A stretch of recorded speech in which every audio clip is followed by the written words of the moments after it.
Hi guys, I just got back from doing different payouts, both for TUPAD and ECT within Davao del Norte. So that was in Panabo City and Tagum. And kakabalik ko lang, and people kept tagging me dito sa PhilHealth issue, which again started yesterday.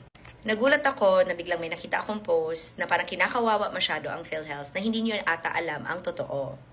Sana bago kayo mag-react at sana ipalabas ninyo na parang kawawang-kawawa ang lahat ng Pilipino dahil sa ginawa ng PhilHealth, inintindi niyo po muna ang proseso ng gobyerno at ang katotohanan dito. Hindi po budget ang tinanggal sa PhilHealth, guys, ha? Subsidy po mula sa gobyerno. Ang budget po at subsidy ay dalawang magkaibang konsepto. Bakit naman bibigyan ng subsidy ng gobyerno ang PhilHealth kung may 600 billion pa itong nakareserba na pondo na hawak-hawak nila?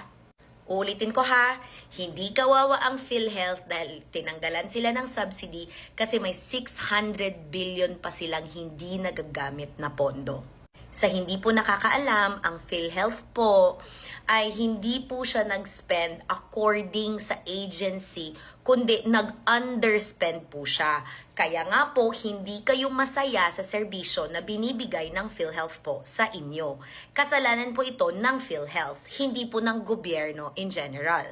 Ang PhilHealth po ay question, bakit sa dami-dami ng pera nila, 'di ba?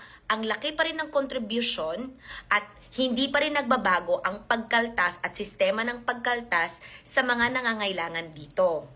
Bago rin po kayong magalit, sana po isipin din po ninyo na ang medical assistance po sa mga bills ninyo sa ospital, hindi lamang po PhilHealth ang makakatulong. Meron po tayong mai-program ng DOH at of course the medical assistance galing po yan sa DSWD. Hindi rin po totoo na ang tinanggal na subsidy mula sa PhilHealth ay nilipat po sa ibang ayuda programs. Fake news po yan. Hindi po yan totoo. Hindi rin po totoo na magsasarado ang PhilHealth na kakawawain ang sambayan ng Pilipino. Hindi po yan totoo. Ang gusto lamang po ng kamera, kasama po ang Senado, ay ayusin po ng PhilHealth ang sistema po nila. Question po ang PhilHealth, bakit po ang taas pa rin ng kanilang mga contribution na hinihingi mula sa pangkaraniwang mga tao at hindi po nag-iiba yung pagkakaltas. Kasi 'di ba nagrereklamo kayo na ito po yung sakit namin, ito lang po yung kinaltas. Kasalanan po ito at dapat po itong sagutin ng PhilHealth. Again, nadadamay na naman ang tingog, nabiblame na naman ang mga walang alam at syempre, nauuna kasi kayo sa takot kahit hindi nyo naman inalam yung sitwasyon. Uulitin ko. Ang PhilHealth po ay hindi ho kawawa. Ang atin pong premier insurance provider po sa Pilipinas, which is PhilHealth, may 600 billion po. Kaya po napag-isipan ng bicameral committee na hindi sila bigyan ng additional subsidy. Pero, hindi rin totoong wala silang matatanggap dahil inallocate pa rin ang kanilang operational expenses. May matatanggap pa rin sila to operate the agency in general. Alright? Kasi ang budget naman po na galing sa PhilHealth ay galing din naman ho yan sa mga contributions na kinakaltas po sa atin. So, it doesn't mean, again, na magsasarado ang PhilHealth, na magko-contribute ka tapos wala na itong mapupuntahan. Pag wala na itong mapupuntahan at hindi epektibo ang serbisyo, ang PhilHealth po ang kailangang managot. Hindi po ang ibang tao. Question pa nga ang hindi paggamit ng PhilHealth sa pondo nila ng mismong si Senator Bongo. Tinanong niya kung bakit ganito ang nangyayari at hindi nila ginagastos kahit alam naman nila na meron ito. Ang hindi paggastos ng pondo ng PhilHealth ay yun ang nangangahulugan kung bakit hindi pa rin bumababa kahit may batas na ang contributions ng mga tao sa PhilHealth. Hindi rin po nagbabago ang pagkakaltas, depende sa sakit po ninyo pagpasok nyo sa ospital dahil hindi rin ito binago ng PhilHealth at PhilHealth lang po ang pwedeng magbago nito dahil sila naman po ang insurance provider. Kaya sa lahat po ng mga tao na naghuhuramentado sa Facebook ko, nagme-message at napunta na naman sa amin ang blame at sinabi na naman na tinanggal namin ang pondo, hindi ho. Dahil hindi naman ho pondo o budget ang tinanggal kundi subsidy. Hindi po talaga nauubusan ng budget ang PhilHealth dahil kinakaltasan pa rin naman tayong lahat. Kasama ako.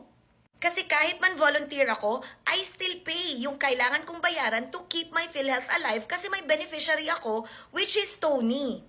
Kaya sana bago kayo magorimentado, kalma. Intindihin muna ang proseso ng gobyerno.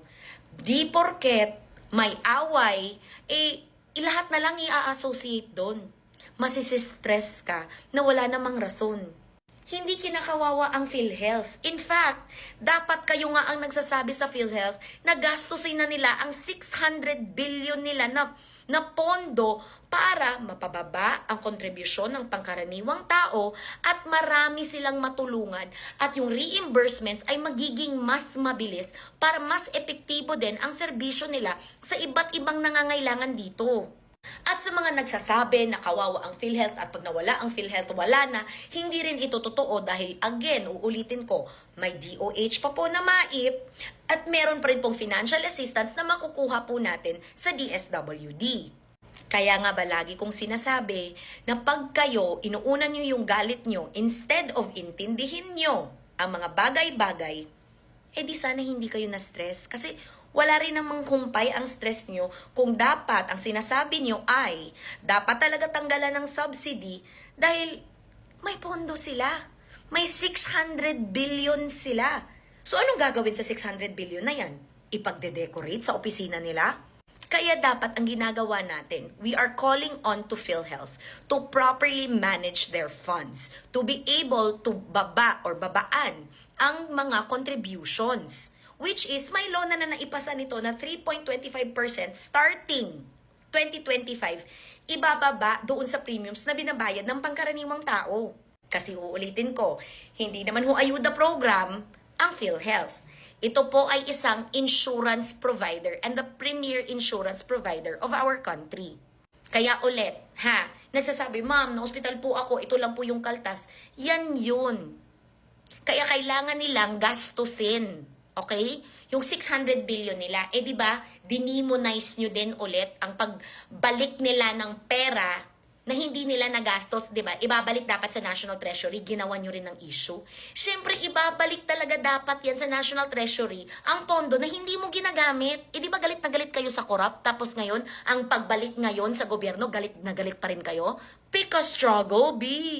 Kaya ako sa mga galit sa akin, sa mga nangaaway, sa mga nagsasabi na kami na naman ang kumuha ng pondo, hindi ho. Hindi ho. Kasi wala naman hong transfer of funds. Wala naman pong kinuha dito at nilagay dito. That is not true. Yan lang po ang gusto nilang sabihin para mag-fit ulit sa narrative nila. Tulad lang din yan sa paninira nila sa memorandum between Tingog, DBP, and PhilHealth. Kaya ang weird, no? Galit na galit kayo na kunwari, kinakawawa ang PhilHealth, pero paano na lang nga yung 600 billion? Uulit-ulitin ko talaga to at pag-uusapan ko talaga to at mahinahon talaga ako dahil ito naman yung totoo. Magalit kayo, mag-worry kayo kung totoo talagang tinanggalan at hindi na talaga magfa-function. Kaso, they are just being encouraged to fix their system.